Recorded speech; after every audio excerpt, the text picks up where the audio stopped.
Hello students. Hello student. Myself Gaurav Pratap Singh. I am working as a lecturer in RBS Polytechnic बिचकुरी Agra और मैं आपको आज refrigeration and air conditioning subject पढ़ाऊँगा जो कि प्रयोग में लाया जाता है डिप्लोमा मैकेनिकल इंजीनियर के सेकेंड ईयर और फोर्थ सेमेस्टर के लिए। ठीक, तो इसको क्या करेंगे हम यहाँ पर पूरी तरह से डिफ़ाइन और डिस्क्राइब करेंगे अपने सब्जेक्ट को। बेसिकली इस सब refrigeration and air conditioning subject का प्रयोग हम अधिकतर रेफ्रिजरेशन यूनिट्स या रेफ्रिजरेशन प्लांट के लिए करते हैं। बेसिकली रेफ्रिजरेशन से क्या तात्पर्य है? रेफ्रिजरेशन का नॉर्मल अगर मतलब समझा जाए तो इसको हम कह सकते हैं कि किसी भी क्षेत्र या परिक्षेत्र में प्रशीतन प्रभाव यानी कि रेफ्रिजरेशन इफ़ेक्ट जनरेट करना या उस क्षेत्र को ठंडा रखना, यही सब क्या कहलाता है? एक तरीके से रेफ्रिजरेशन कहलाता है। तो इस सब्जेक्ट में क्या पढ़ेंगे हम? रेफ्रिजरेशन के बारे में पढ़ेंगे और साथ ही साथ किसके बारे में पढ़ेंगे? Air conditioning. अगर शॉर्ट फॉर्म में उसको कहें तो क्या कहते हैं उसको हम? एसी। एयर कंडीशनिंग को शॉर्ट फॉर्म में क्या कहा जाता है? एसी कहा जाता है। और एसी का आपको प्रयोग पता ही है, हम क्या घरेलू पर्पज़ों के लिए एसी का प्रयोग करते रहते हैं। ठीक, अब चाहे हमारे रूम एसी हों, स्प्लिट एसी हों, या क्या है बड़े प्लांट्स के लिए एसी यूज़ किए जाएं, या फिर क्या है बड़े बड़े क्षेत्रों में जहाँ कूलिंग इफ़ेक्ट जनरेट करने के लिए जैसे कि मॉल या फिर किसी कंपनी में हम बड़े रेफ्रिजरेशन प्लांट का प्रयोग करते हैं। ठीक, तो आगे हम देखते हैं। अब देखिए जैसे इसमें दो फिगर्स आपको दिख रहे हैं। पहला फिगर क्या है? ये एक तरीके से रेफ्रिजरेशन यूनिट्स ही हैं। पहला जो फिगर दिख रहा है ये एक विंडो एसी का फिगर है। ठीक, विंडो एसी का प्रयोग किस लिए किया जाता है? विंडो एसी का प्रयोग किया जाता है जब भी क्या है हमारा एक सीमित परिक्षेत्र हो या सीमित एरिया है, वहाँ पर अगर रूम टेम्परेचर से नीचे का तापमान हमें नियत रखना है। ठीक, अर्थात परिक्षेत्र के तापमान को अपने अनुसार या अपने सुविधाजनक तरीके से नियत रखना है, तब क्या करते हैं हम? विंडो एसी का प्रयोग करते हैं। ये क्या एक तरीके की एयर कंडीशनिंग डिवाइस है। ठीक, उसके साथ आप देखिए कुछ रेफ्रिजरेटर टाइप आपको चित्र दिख रहे होंगे। इन चित्रों में क्या है? रेफ्रिजरेटर्स यूनिट हैं जिनका प्रयोग किस लिए किया जाता है? एक तरीके से उपयोग में लाए जाने वाली खाद्य पदार्थ, पेय पदार्थ, इनको ठंडा करने तथा बहुत अधिक समय तक संरक्षित एवं सुरक्षित रखने हेतु। ठीक है, अब नेक्स्ट फिगर आप देखिए, इसमें क्या है? कुछ आपको फैंस टाइप दिखाई दे रही होंगे। ये भी क्या है? एक तरीके से रेफ्रिजरेशन प्लांट या रेफ्रिजरेशन यूनिट ही हैं। इनका प्रयोग किया जाता है जब क्या है बड़े बड़े मॉल या फैक्ट्री वाले एरियाज़ में हमें कूलिंग इफ़ेक्ट जनरेट करना हो। तो जब इन एरियाओं में कूलिंग इफ़ेक्ट जनरेट किया जाता है तो क्या किया जाता है? बड़े रेफ्रिजरेशन डक्ट के प्लांट लगाए जाते हैं जिसके ज़रिए क्या किया जाता है? रेफ्रिजरेशन इफ़ेक्ट या फिर रेफ्रिजरेटेड एयर को फ्लो कराया जाता है। वही एयर परिक्षेत्र के एरिया में टेम्परेचर को हमारे नियतानुसार निर्धारित करती है और उसकी हीट को एरिया से बाहर एक्सट्रैक्ट करती रहती है। ठीक, तो आगे देखते हैं हम।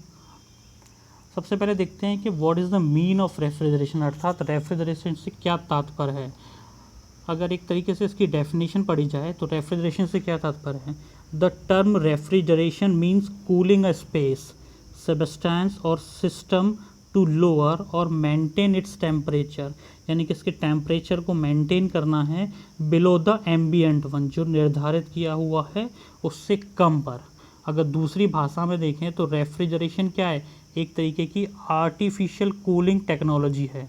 क्या है ये? एक तरीके की आर्टिफिशियल कूलिंग टेक्नोलॉजी। और साथ ही साथ ये क्या करती है? एनर्जी फॉर्म में जो हीट होती है उसको बाहर निकाल देती है, लेकिन कहाँ से? हमेशा लो टेम्परेचर रिजर्वायर से कहाँ ट्रांसफ़र कर देती है? High temperature of reservoir. अब ये रिजर्वायर का क्या तात्पर्य है? एक तरीके से क्या है, एक परिक्षेत्र को हम रिजर्वायर का नाम करते हैं। अब एसी हमारे क्या काम करते हैं? एसी काम करते हैं जो भी हमारे रूम के अंदर अधिक टेम्परेचर होता है, यानी कि हीट पहले से होती है, उसे कूल करके बाकी की जो हीट है उसको रूम से बाहर निकाल देती है। तो यही काम किसका है? हमारे रेफ्रिजरेशन यूनिट का। इसी को क्या कह देते हैं हम, रेफ्रिजरेशन कह देते हैं। अब हिंदी में अगर इसको देखा जाए तो क्या कह सकते हैं कि रेफ्रिजरेशन क्या है। रेफ्रिजरेशन शब्द का अर्थ है किसी स्थान, पदार्थ या सिस्टम को ठंडा करना तथा उसके तापमान को परिवेश से नीचे बनाए रखना। यानी कि तापमान क्या रहेगा उसका, हमेशा जो भी बाहर का परिवेश है उससे कम रहेगा। अब दूसरे शब्दों में कहा जाए तो प्रशीतन या रेफ्रिजरेशन क्या है, कृत्रिम शीतलन या आर्टिफिशियल कूलिंग। हम आर्टिफिशियल कूलिंग क्यों कहा जा रहा है, अब कूलिंग को भी क्या कह सकते हैं हम, दो टाइप से निर्धारित कर सकते हैं, एक नेचुरल कूलिंग और एक आर्टिफिशियल कूलिंग। अब नेचुरल कूलिंग का तात्पर्य है जो हमारी प्रकृति द्वारा कूलिंग इफेक्ट जनरेट किया गया है, ठीक, जैसे पेड़ों की शीतलता, ठंडी हवा जो प्रवाहित होती है, वो सब क्या एक तरीके से नेचुरल कूलिंग के एग्जाम्पल हैं। और लेकिन रेफ्रिजरेशन जो क्या एक तरीके से आर्टिफिशियल कूलिंग है। आर्टिफिशियल कूलिंग में क्यों रखा गया है इसको, क्योंकि रेफ्रिजरेशन इफेक्ट जनरेट करने के लिए हमें किन्हीं उपकरणों या किसी प्रकार की मशीनों का प्रयोग करना पड़ता है, ठीक। तो रेफ्रिजरेशन करता क्या है, ऊष्मा के ऊर्जा को कम तापमान वाले जलाशय यानी कि लो टेम्परेचर रिजर्वॉयर से हटा देता है और उच्च तापमान वाले जलाशय में स्थानांतरित कर देता है। ये जैसे हमने अभी पढ़ा था। नेक्स्ट क्या है हमारा, व्हाट इज़ एयर कंडीशनिंग, अर्थात एयर कंडीशनिंग क्या है। अगर सिंपल भाषा में इसको देखा जाए तो क्या है, air conditioning is the process of removing heat, controlling the humidity of the air with in a building और व्हीकल। यानी कि एयर कंडीशनिंग क्या करता है, हीट को रिमूव करता है और साथ ही साथ ह्यूमिडिटी को एयर की कंट्रोल करता है। वो भी कहाँ पर, जहाँ इसका प्रयोग किया जाए, अब जैसे बिल्डिंग में प्रयोग किया जाए या किसी व्हीकल में। In order to achieve a more comfortable interior environment, यानी कि जो इंटीरियर एनवायरनमेंट है, हमारा एनवायरनमेंट है, उसको क्या करता है, बाहर की अपेक्षा अंदर सुविधाजनक बना देता है। दिस में be achieved using power devices, बिल्कुल इसको चलाया जाएगा तो क्या किया जाएगा, पावर डिवाइसेस का यूज़ किया जाएगा। बाय पजेसिव कूलिंग और वेंटिलेटिव कूलिंग, यानी कि वेंटिलेशन कूलिंग, हवा का आदान प्रदान एक स्थान से दूसरे स्थान पर करते हुए, ठीक। Air conditioning is a member of family systems, family of systems and techniques, यानी कि सिस्टम और टेक्निक्स की क्या एक तरीके से फैमिली का ये एक हिस्सा है, ठीक। दैट प्रोवाइड हीटिंग, जो कि प्रोवाइड करती है क्या, हीटिंग, साथ ही साथ वेंटिलेशन भी और एयर कंडीशनिंग। यानी कि एसीज के जरिए पूरी तरीके से तीनों प्रोसेस कर सकते हैं हम, क्या क्या टेक्निक्स हैं, हीटिंग भी की जा सकती है, वेंटिलेशन भी की जा सकती है और साथ में एयर कंडीशनिंग भी की जा सकती है। अब इसी चीज़ को क्या है हम हिंदी में देखते हैं। हिंदी में क्या है, एयर कंडीशनिंग एक अधिक आरामदायक आंतरिक वातावरण प्राप्त करने के लिए इमारत के बाहर और भीतर की गर्मी दूर करने तथा हवा की नमी को नियंत्रित करने की प्रक्रिया है, ठीक। जैसा हमने अभी पढ़ा था, ये क्या करता है, इंटरनल टेम्परेचर को एक आरामदायक बना देता है और जो भी हीट है उसको क्या करता है, बाहर निकाल देता है और साथ ही साथ क्या है, जितनी भी ह्यूमिडिटी है उसको भी रिमूव करता रहता है। यह निष्क्रिय शीतलन व वेंटिलेटिव कूलिंग द्वारा बिजली उपकरणों का प्रयोग करके प्राप्त किया जाता है। बिल्कुल सही बात है, वेंटिलेशन और क्या है, कूलिंग इफेक्ट जनरेट किया जाता है, लेकिन किस वजह से, बिजली उपकरण यानी कि पावर सोर्स, किसके द्वारा किया जाता है, पावर सोर्स के द्वारा उपयोग किया जाता है, ठीक। एयर कंडीशनिंग सिस्टम और तकनीक परिवार का एक सदस्य, बिल्कुल किसी सिस्टम और टेक्निक के क्या है, फैमिली का एक मेंबर है, जो क्या करती है, मेनली हीटिंग करती है, वेंटिलेशन करती है और साथ ही क्या करती है, एयर कंडीशनिंग भी प्रदान करती है। यानी कि ये जो टेक्निक है या जो फैमिली है वो क्या करता है, तीनों प्रकार के इफेक्ट जनरेट करता है। कौन कौन से, हीटिंग इफेक्ट भी जनरेट करता है, वेंटिलेशन इफेक्ट भी जनरेट करता है और साथ ही साथ एयर कंडीशनिंग भी जनरेट करता रहता है, ठीक है। अब आगे हम देखते हैं, ये तो हमने मतलब समझ लिया कि हमारे का सब्जेक्ट जो हम पढ़ रहे हैं, हमारा रेफ्रिजरेशन एंड एयर कंडीशनिंग, उसका क्या तात्पर्य है, ठीक। अब आगे मेनली क्या है, सब्जेक्ट को हमारा पढ़ने का क्या मोटिव है, किस औचित्य से हम इसको पढ़ते हैं। तो रेशनल का क्या मतलब होता है, रेशनल का मतलब होता है औचित्य। क्या मतलब होता है इसका, औचित्य, ठीक। रेशनल का मतलब क्या होता है, एक तरीके से औचित्य। तो इस सब्जेक्ट को पढ़ने का मतलब क्या है, तो diploma holders in mechanical engineering are responsible for supervising, mainly क्या है, सुपरवाइजिंग और मेंटेनेंस ऑफ आरएसी सिस्टम। तो जितने भी मैकेनिकल डिप्लोमा होल्डर्स हैं आरएसी डिपार्टमेंट के, उनका काम क्या है, उनका मेनली काम होता है सुपरवाइज करना और मेंटेनेंस करना किनकी, आरएसी सिस्टम की। जितने भी हमारे आरएसी प्लांट है वहाँ पर क्या करना, देखना और साथ ही साथ उनकी मेंटेनेंस भी करते रहना। For this purpose the knowledge of skill covering basic principle, क्या करता है ये, basic principle of refrigeration and air conditioning. इसके जरिए क्या है, हम बेसिक प्रिंसिपल समझते हैं किसके, रेफ्रिजरेशंस के और air conditioning is required to impart to the student, जो कि असर डालता है किस पर, छात्रों पर, उनके ज्ञान और कौशल को बढ़ाने के लिए। ठीक, आगे क्या, आरएसी इंडस्ट्रीज एक्सपेंडिंग, बिल्कुल सही बात है। आज के टाइम में क्या आरएसी इंडस्ट्रीज बढ़ रही हैं काफ़ी, क्योंकि हर घर में क्या एसी की ज़रूरत पड़ रही है। हर एरिया को क्या किया जा रहा है, अपने अनुसार उसके टेम्परेचर को निर्धारित किया जा रहा है। चाहे हम किसी मॉल की बात करें, छोटे घर की बात करें या बड़े बड़े फैक्ट्रीज़ की बात करें, तो वहाँ क्या करना है, अगर हमें अधिक समय तक अधिक एफिशिएंसी से काम करना है तो क्या करना पड़ेगा, उसके एनवायरनमेंट को अपने अनुसार निर्धारित करना पड़ेगा, जिससे कि शरीर क्या है, आराम से काम कर सके बहुत अधिक समय तक। इस वजह से क्या है, इसमें बहुत सारी नौकरियां भी जनरेट हो रही हैं। ठीक, अब हिंदी में देखें तो क्या है, मैकेनिकल इंजीनियरिंग में डिप्लोमा धारक आरएसी में पर्यवेक्षक और रखरखाव यानी कि सुपरवाइजिंग और मेंटेनेंस का कार्य करते हैं, जो कि इस प्रणाली के लिए प्रशीतन और वायु के बुनियादी सिद्धांत यानी कि रेफ्रिजरेशन और एयर कंडीशनिंग के मेनली जो प्रिंसिपल्स हैं उनको क्या करते हैं, हम इसमें पढ़ते हैं। उसकी वजह से क्या है, छात्रों को ज्ञान प्राप्त होता है, कंडीशनिंग के ज्ञान प्राप्त होता है। ठीक, इसके अलावा आरएसी में क्या हो रहा है, आजकल उद्योग यानी कि फैक्ट्रीज़ का विस्तार हो रहा है और इस क्षेत्र में बहुत सारे अधिक क्या हो रहे हैं, रोजगार भी उत्पन्न हो रहे हैं। ठीक, अब मेनली क्या है, हमारा पढ़ने का औचित्य तो ये था। अब इसको पढ़ने के बाद इसके फ़ायदे क्या हैं, क्या आउटकम्स निकलती हैं इससे, कि हम इस चीज़ को क्यों पढ़ रहे हैं, इस सब्जेक्ट को क्यों पढ़ रहे हैं। ठीक, तो सबसे पहला क्या है हमारा आउटकम, कि explain the working and construction features of refrigeration and air conditioning system, यानी कि रेफ्रिजरेशन और एयर कंडीशनिंग की जो कार्य प्रणाली है उसको क्या है, सुविधा अनुसार व्याख्या किया जा सके। ठीक है, नेक्स्ट क्या है, draw and interrupt various refrigeration cycle, यानी कि जो बहुत सारी प्रशीतन चक्र या रेफ्रिजरेशन साइकिल्स हैं उनको क्या कर सकें, हम व्याख्या कर सकें, क्योंकि एक रेफ्रिजरेशन प्लांट क्या है, किसी न किसी रेफ्रिजरेशन साइकिल पर कार्य कर रहा होगा और जितने भी उसमें अलग अलग कंपोनेंट्स लगे होंगे वो सारे क्या होंगे, किसी न किसी रेफ्रिजरेशन साइकिल पर कार्य कर रहे होंगे। ठीक, नेक्स्ट क्या है, make basic calculation of psychometry properties and process, यानी कि जितनी भी साइकिल्स हैं यानी कि रेफ्रिजरेशन साइकिल्स हैं, एक तो क्या है उनके चक्रों को डिफाइन करना है और साथ ही साथ क्या है जो भी साइकोमेट्री है उनकी प्रॉपर्टीज़ को भी हमें निर्धारित करना है। ठीक, नेक्स्ट क्या है इसका प्रयोग, calculate heating and cooling load requirement of a room, बिल्कुल सही बात है। जब भी एसी अगर डिज़ाइन किया जाएगा तो वो क्या है, वो डिज़ाइन किया जाएगा कि कमरे में कितनी हीटिंग और कितनी कूलिंग लोड की आवश्यकता है, उसी हिसाब से क्या हमारे एसी डिफाइन किए जाएंगे। और एसी की यूनिट क्या होती है, टीआर, टन रेफ्रिजरेशन, क्या होती है, टन रेफ्रिजरेशन। आपने देखा भी होगा जब भी हम एसी मार्केट से परचेज़ करते हैं तो उसकी मेज़रमेंट क्या रहती है कि आपको कितने टन का एसी चाहिए, 1 टन का एसी चाहिए या 1.5 टन का एसी चाहिए।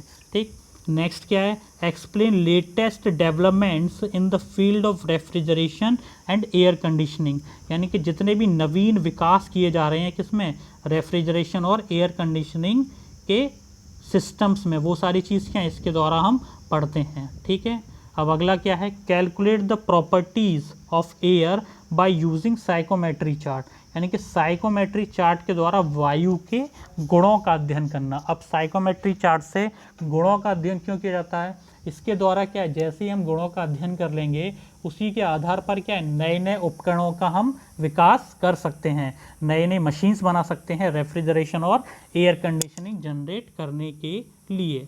ठीक है,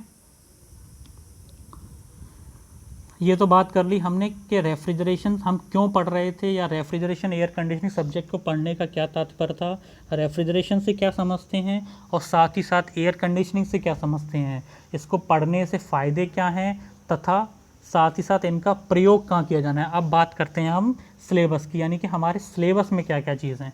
ठीक, तो सबसे पहले तो हमारे सिलेबस में क्या है, सबसे पहले सिलेबस में पार्ट 1 जो है वो क्या है हमारा, रेफ्रिजरेशन। ठीक, रेफ्रिजरेशन में पहली यूनिट है फंडामेंटल ऑफ रेफ्रिजरेशन, यानी कि रेफ्रिजरेशन की बेसिक चीज़ें के बारे में हम इसमें डिस्कस करेंगे, यानी कि रेफ्रिजरेशन क्या है, एयर कंडीशनिंग क्या है, आवश्यकता क्यों पड़ गई रेफ्रिजरेशन की, यूनिट क्या है, COP क्या चीज़ है, रिवर्स कार्नोट साइकिल क्या है, जैसे आपको क्या था अभी साइकिल्स के बारे में बताया था वो सारी चीज़, और साथ ही साथ क्या क्या एप्लीकेशंस हैं एयर कंडीशनिंग की।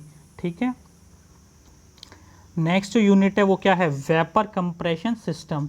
तो इसमें क्या है, introduction and principle function parts of vapour compression system. Vapour compression system के बारे में हम सारी जानकारी लेंगे, उसके TS और साथ ही साथ क्या है PH चार्ट के बारे में डिफाइन करेंगे, और जो भी कंप्रेशन के तीनों स्टेट हैं, ड्राई स्टेट, वेट स्टेट और सुपर हीटेड स्टेट, उन कंप्रेशन की तीनों स्टेट के बारे में भी हम पढ़ेंगे। और छोटी छोटी हमारी कुछ डेफिनेशंस हैं, सब कूलिंग क्या होता है, सुपर हीटिंग क्या होता है, mass flow rate, enthalpy, entropy, work done, इसके बारे में भी हम डिफाइन करेंगे।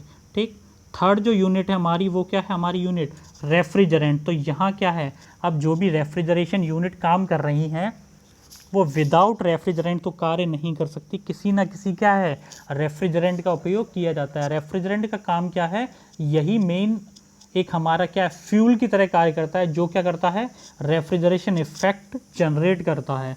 ठीक, तो इसके फंक्शन और क्लासिफिकेशन रेफ्रिजरेंट का किस तरीके से करते हैं, नॉमनक्लेचर यानी कि किस तरीके से रेफ्रिजरेंट को डिफाइन किया जा सकता है, और प्रॉपर्टीज़ क्या होती हैं हमारे रेफ्रिजरेंट की, और किसी मशीन या अपनी सुविधानुसार कहाँ किस रेफ्रिजरेंट का प्रयोग करना है, वो भी चीज़ क्या है हम इसमें स्टडी करेंगे। नेक्स्ट यूनिट क्या है हमारी, एयर रेफ्रिजरेशन सिस्टम। तो एयर रेफ्रिजरेशन सिस्टम में इंट्रोडक्शन है, उसका एडवांटेज और डिसएडवांटेज क्या है। ठीक, वो भी किस पर, वेपर कंप्रेशन सिस्टम पर, यानी कि एयर रेफ्रिजरेशन सिस्टम और वेपर कंप्रेशन सिस्टम में आपस में समानताएं क्या हैं, उनके एडवांटेजेस क्या हैं और साथ ही उनके डिसएडवांटेज क्या हैं। ठीक, अब साइकिल्स के बारे में बताया था, तो इसमें हम पढ़ेंगे कौन सी, Bell Coleman cycle, bootstrap system, और साथ ही साथ क्या मास फ्लो, वर्क डन और COP की कैलकुलेशन भी करेंगे। ठीक है, अब नेक्स्ट क्या है, नेक्स्ट हमारा जो यूनिट है वो है वेपर एब्जॉर्प्शन सिस्टम। क्या है, वेपर एब्जॉर्प्शन सिस्टम। यहाँ पर भी हम प्रिंसिपल पढ़ेंगे किसके लिए, सिंपल एब्जॉर्प्शन सिस्टम के लिए। ठीक, और साथ ही साथ डोमेस्टिक इलेक्ट्रोलक्स रेफ्रिजरेशन सिस्टम के बारे में भी डिफाइन करेंगे। आजकल देखिए जितनी भी नई टेक्नोलॉजी जनरेट हो रही हैं, तो हर जगह क्या है, हम ऐसी एनर्जी का यूज़ किया जाना चाहते हैं जो क्या एक तरीके से रीयूजेबल हो और कम से कम क्या है जीवाश्म ईंधनों पर निर्भर हो। तो उसके लिए क्या किया हमने, सोलर पावर रेफ्रिजरेशन सिस्टम भी डिफाइन किए गए। इसके क्या क्या एडवांटेज और डिसएडवांटेज हैं वो भी हम पढ़ेंगे। ठीक, नेक्स्ट यूनिट जो हमारी है रेफ्रिजरेशन इक्विपमेंट। रेफ्रिजरेशन इक्विपमेंट में क्या है, सारे इक्विपमेंट्स के बारे में पढ़ेंगे, compressors, condenser, evaporator, expansion valve आदि के बारे में क्या है हम व्याख्या करेंगे इसमें, और साथ ही साथ क्या हमारे सेफ्टी वाल्व्स के बारे में या सेफ्टी डिवाइसेस। अब सेफ्टी डिवाइस थर्मोस्टेट, ठीक, HP कटर, प्रोटेक्टर, ये सारी चीज़ें प्रयोग में लाई जाती हैं। ठीक, पहला तो हमारा पार्ट हो गया क्या, रेफ्रिजरेशन। अब सेकंड जो पार्ट है हमारा वो क्या है हमारा, वो है हमारा एयर कंडीशनिंग। सेकंड पार्ट क्या है हमारा, एयर कंडीशनिंग। तो इसका पहला जो चैप्टर है वो क्या है, साइकोमेट्री। साइकोमेट्री का मेनली यूज़ किया जाता है कैलकुलेशंस के लिए। जब भी किसी AC को या किसी रेफ्रिजरेशन यूनिट को डिज़ाइन करना है तो उससे पहले सारी साइकोमेट्रिक प्रॉपर्टीज़ हमें उस एरिया की पता होनी चाहिए, तब क्या करते हैं हम AC को डिज़ाइन कर सकते हैं। ठीक, तो यहाँ भी क्या उसकी definition, importance, humidity, relative humidity, degree of saturation, ठीक, wet bulb temperature, dry bulb temperature, sensible heat, latent heat, इनके बारे में क्या करेंगे हम इसमें अध्ययन करेंगे। ठीक है, अब नेक्स्ट जो हमारी यूनिट है वो क्या है, applied psychometry and heat load estimation.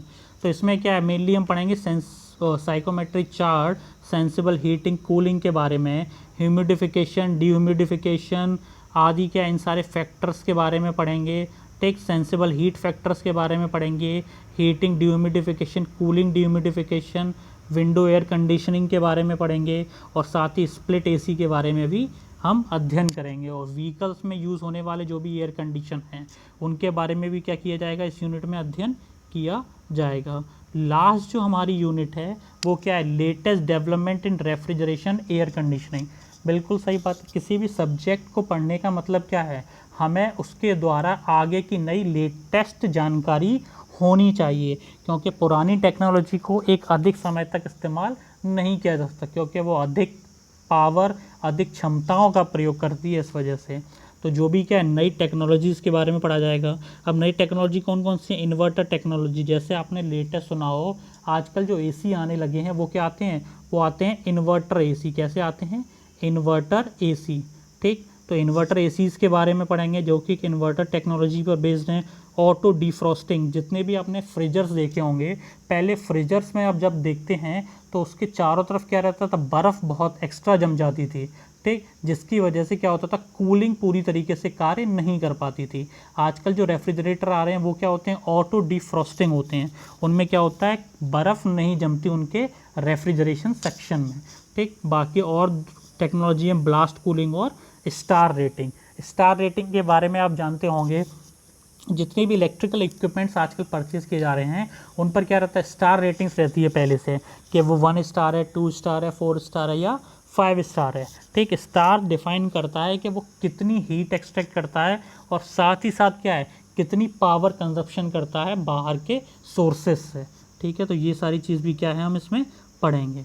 ठीक, अब बेसिकली इसकी बुक्स की बात की जाए तो ऐसी कोई स्पेसिफिक बुक आती नहीं है, लेकिन क्या अगर हम किसी स्पेसिफिक बुक की बात करेंगे तो क्या धनपत राय पब्लिकेशंस की भी आती हैं और साथ ही साथ क्या टाटा मैग्रा-हिल की भी कुछ रेफ्रिजरेशन एयर कंडीशनिंग की बुक्स आती हैं, जो कि कहाँ यूज़ होती हैं, बीटेक लेवल पर। अगर हम डिप्लोमा लेवल पर बात करें तो रेफ्रिजरेशन और एयर कंडीशनिंग की बुक आती है किसकी, तिरुपति पब्लिकेशन की। मेनली किसकी आती है, तिरुपति पब्लिकेशन की बुक आती है, वो भी आप परचेज कर सकते हैं।